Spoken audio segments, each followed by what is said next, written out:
దారుణం, నిజంగానే చాలా దారుణం. ఇంట్లో ఉన్న బాలికను చంపేశారు. 10 సంవత్సరాల బాలిక హత్యతో హైదరాబాద్ నగరం ఒక్కసారిగా ఉలిక్కిపడింది. కుకట్పల్లి సంగీత్ నగర్లో ఈ ఘటన చోటు చేసుకుంది.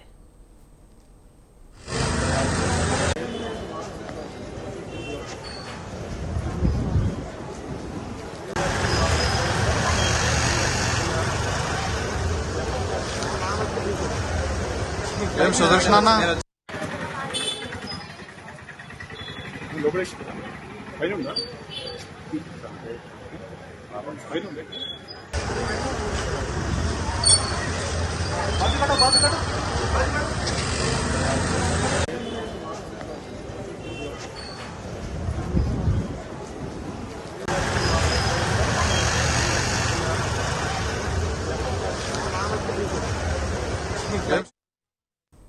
సంగీత్ నగర్ లో కుమారుడు కుమార్తెతో కలిసి దంపతులు నివాసం ఉంటున్నారు. తండ్రి బైక్ మెకానిక్, తల్లి ల్యాబ్ టెక్నీషియన్. బాలిక కేంద్రీయ విద్యాలయంలో 6వ తరగతి చదువుతోంది.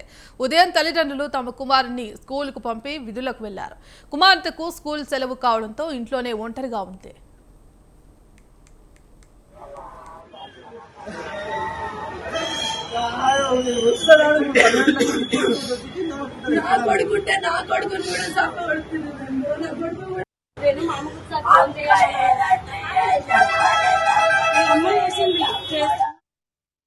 మధ్యాహ్నం 12:30 సమయంలో కుమారుడికి లంచ్ బాక్స్ తీసుకెళ్లేందుకు ఆ బాలిక తండ్రి ఇంటికి వచ్చాడు.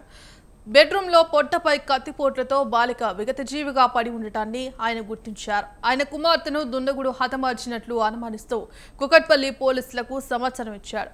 కుకట్పల్లి పోలీసులతో పాటు బాలనగర్ డీసీపీ సురేష్ కుమార్ ఘటనా స్థలానికి చేరుకొని పరిశీలించారు. డాగ్ స్క్వాడ్, క్లూస్ టీంతో ఆధారాలను సేకరించారు. బాలిక మృతదేహాన్ని పోస్టుమార్టం నిమిత్తం గాంధీ ఆసుపత్రికి తరలించారు. కుకట్పల్లి పోలీసులు కేసు నమోదు చేసి దర్యాప్తు చేపట్టారు. ఇందుకు సంబంధించి కంప్లీట్ అప్డేట్స్ కరెస్పాండెంట్ ఉషా అందిస్తారు. ఉషా, చెప్పండి, కుకట్పల్లిలో దారుణం చోటు చేసుకుంది. మరి బాలిక మృతి పట్ల అనుమానాలు అయితే వ్యక్తం చేస్తున్నారు. మరి బాలికను అసలు ఎవరు చంపారో, ఎందుకు చంపాల్సిన పరిస్థితి వచ్చింది, ఇందుకు గల కారణాలేంటి? కుకట్పల్లి సంగీత్ నగర్ లో దారుణం చోటు చేసుకుంది. 10 ఏళ్ల సహస్ర అనే చిన్నారిని గుర్తు తెలియని వ్యక్తులు కత్తిపోట్లతో పొడిచి చంపేశారు. 1:10 డయల్ 100 ద్వారా డీసీపీకి పోలీసులకి, కుకట్పల్లి పోలీసులకి కాల్ రావడంతో వెంటనే పోలీసులు అప్రమత్తమై అక్కడికి చేరుకున్నారు. సంఘటనా స్థలానికి చేరుకున్నారు. బాలానగర్ డీసీపీ సురేష్ కుమార్ మొత్తం కూడా అక్కడ ఉన్నటువంటి క్లూస్ టీమ్ సహాయంతో, డాగ్ స్క్వాడ్ సహాయంతో పరిస్థితి మొత్తాన్ని కూడా అబ్జర్వ్ చేశారు. ప్రస్తుతం అయితే సహస్ర మృతదేహాన్ని అయితే గాంధీ హాస్పిటల్ కి పోస్ట్ మార్టం నిమిత్తం మృతదేహాన్ని పంపించారు. బాలిక తల్లిదండ్రులు ఇద్దరు కూడా ఉద్యోగ నిమిత్తం బయటకి తల్లిదండ్రులకి ఇద్దరు సంతానం, ఒక బాబు ఒక పాప. చిన్నారి ఇవాళ స్కూల్ కి వెళ్ళలేదు. బాబుని స్కూల్ కి పంపించారు. మొత్తం మీద చిన్నారి ఒక్కటే ఇంట్లో ఉన్న సమయంలో గుర్తు తెలియని వ్యక్తులు వచ్చి చిన్నారిని కత్తిపోట్లతో పొడిచి అత్యంత దారుణంగా చంపేశారు. లైంగిక దాడి కూడా చేశారు అన్న కోణంలో కూడా పలు కథనాలు అయితే వినిపిస్తున్నాయి. దీనికి సంబంధించి కూడా పూర్తి సమాచారం ఫోరెన్సిక్ రిపోర్ట్ ఏదైతే పోస్ట్ మార్టం రిపోర్ట్ వచ్చిన తర్వాత బాలిక మీద అసలు ఎలాంటి హత్య జరిగింది, లైంగిక దాడితో హత్య చేశారా లేకపోతే ఎలా జరిగింది అన్న కోణంలో కూడా పోస్ట్ మార్టం రిపోర్ట్ కూడా ఇందులో కీలకంగా మారనుంది. మరోవైపు చూసుకున్నట్లయితే ఇది మొత్తం కూడా 3 అంతస్తుల భవనంలో 3rd ఫ్లోర్ ఏదైతే పెంట్ హౌస్ లో ఉంటారు వీళ్ళు. ఇది ఎవరైతే సహస్ర తల్లిదండ్రులు ఎవరైతే ఉన్నారో వారిద్దరూ కూడా 10 గంటల సమయంలో ఉద్యోగాలకు వెళ్లారు. ఇవాళ ఏదైతే వాతావరణ పరిస్థితుల వల్ల స్కూళ్ళకి సెలవులు ఇవ్వడంతో ఆ అబ్బాయిని మాత్రమే స్కూల్ కి పంపించారు. అమ్మాయి ఇంట్లోనే ఉండడంతో ఈ దారుణం చోటు చేసుకుంది అన్న కోణంలోనే తల్లి బోరున విలిపిస్తున్నటువంటి సంఘటన కూడా మనం చూసుకోవచ్చు. ప్రస్తుతం అక్కడ ఉన్నటువంటి సీసీ కెమెరా ఫుటేజెస్ ని కూడా పర్యవేక్షిస్తున్నారు. సీసీ కెమెరా ఫుటేజెస్ మొత్తం కూడా వర్షం కారణంగా వర్షపు చినుకులతో ఉండటంతో అక్కడ మొత్తం కూడా బ్లర్ సిచ్యుయేషన్ కూడా కనిపిస్తోంది. ఎవరు వచ్చారు, ఎవరు వెళ్లారు అనేది కూడా పూర్తిగా క్లారిటీ అయితే రావాల్సి ఉంది. గుర్తు తెలియని వ్యక్తులా లేకపోతే కక్షపూరితంగానే తల్లిదండ్రుల మీద ఉన్నటువంటి కక్షతోనే చిన్నారిని హత్య చేశారా లేకపోతే పాత కక్షలా లేకపోతే ఇతరత్ర కారణాల అన్న కోణంలో మల్టిపుల్ యాంగిల్స్ లో ఈ కేసును అయితే ఛేదిస్తున్నారు పోలీసులు. డీసీపీ మొత్తం కూడా ఇప్పటికే అక్కడ ఉన్నటువంటి సీసీ కెమెరా ఫుటేజెస్ తో పాటు ఏదైతే తాము నివసిస్తున్నటువంటి నివాస స్థలం దగ్గర నుంచి దూరంగా ఉన్నటువంటి సీసీ కెమెరా ఫుటేజెస్ ని కూడా చాలా వరకు కూడా పర్యవేక్షిస్తున్నారు. ఈ కేసుకి సంబంధించి క్లూస్ టీమ్స్ అక్కడ ఉన్నటువంటి ఫింగర్ ప్రింట్స్ ఏదైతే గతంలో చేసినటువంటి నిందితులు ఎవరైనా మళ్ళీ దారుణాలకి పాల్పడ్డారా అన్న కోణంలో కూడా పూర్తి స్థాయిలో అయితే ఈ కేసును అయితే ఛేదించే క్రమంలోనే అయితే పోలీసులు అయితే నిమగ్నమై ఉన్నట్టుగా అయితే తెలుస్తోంది భాగ్యశ్రీ.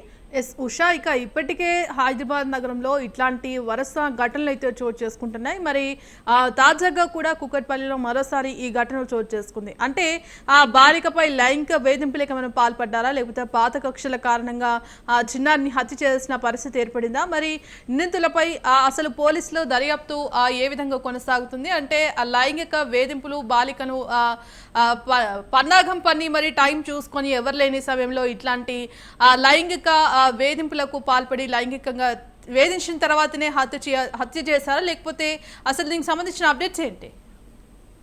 ప్రస్తుతం అయితే చిన్నారి ఒంటి మీద గాయాలు ఉన్నాయి, అలాగే కత్తిపోట్లు ఉన్నాయి, లైంగిక దాడి కూడా జరిగింది అన్న కోణంలో కూడా పోలీసులు ప్రస్తావిస్తున్నారు. కాబట్టి ఈ యాంగిల్లో కూడా పోలీసులు దర్యాప్తు అయితే కొనసాగిస్తున్నారు. అసలు చిన్నారి ఇంట్లో ఉండే సమయంలో చిన్నారి దగ్గర ఏమైనా 6వ క్లాస్ చదువుతున్నటువంటి 10 ఏళ్ల సహస్ర దగ్గర ఏమైనా మొబైల్ ఫోన్ కూడా ఉంచారా, మొబైల్ ఫోన్ ద్వారా ఎవరైనా ఇంటికి ఎవరైనా వచ్చారా, ఆ కోణంలో కూడా పోలీసులు దర్యాప్తు చేస్తున్నారు. ప్రస్తుతం అయితే ఎవరు ఎంతమంది ఇంట్లోకి చొరబడ్డారు, అసలు హత్య ఎలా చేశారు, ఎంతమంది వ్యక్తుల ప్రమేయం ఈ హత్యలో ఉంది అన్న కోణంలో కూడా పోలీసులు దర్యాప్తు చేస్తున్నారు. ప్రస్తుతం అయితే చిన్నారి ఒంటి మీద ఉన్నటువంటి గాయాలు, అలాగే తండ్రి వచ్చి ఇచ్చినటువంటి 900 ద్వారా ఇచ్చినటువంటి కేసు, ఈ రెండు కూడా కీలకంగా ఉన్నాయి. ఫోరెన్సిక్ రిపోర్ట్ కూడా ఇందులో కీలకంగా ఉంది. ఎందుకంటే ఈ కేసులో బాలిక మీద హత్యాయత్నం జరిగిందా, లేకపోతే లైంగిక దాడి జరిగిందా, లేకపోతే ఇతరత్ర కారణాలు అన్న కోణంలో కూడా మల్టిపుల్ యాంగిల్స్ లో కూడా ఈ కేసుని ఛేదించే పనులు అయితే నిమగ్నమై ఉన్నారు. మొత్తం మీద ఆ కేవీ స్కూల్ కి సెలవు ప్రకటించడంతోనే ఇంత దారుణం చోటు చేసుకుంది.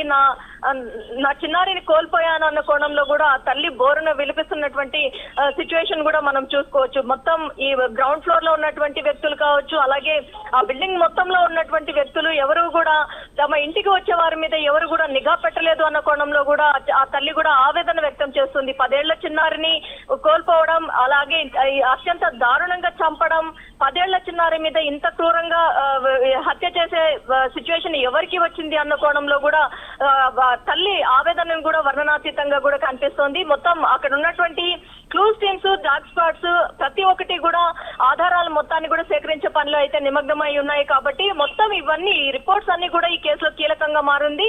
బంధువులు ఎవరైనా చేశారా, పాత కక్షలు ఏమైనా ఉన్నా, ఆస్తుల్లో గొడవలు ఏమైనా ఉన్నాయా అన్న కోణంలో కూడా ఈ యాంగిల్లో కూడా కేసును అయితే ఛేదించడానికి అయితే పోలీసులు ఒక పక్క స్థానికుల స్టేట్మెంట్ ని తీసుకుంటున్నారు, మరోవైపు తల్లిదండ్రుల స్టేట్మెంట్ ని తీసుకుంటున్నారు.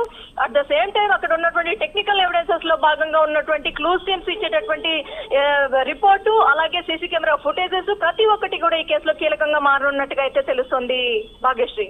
Right, thank you Usha.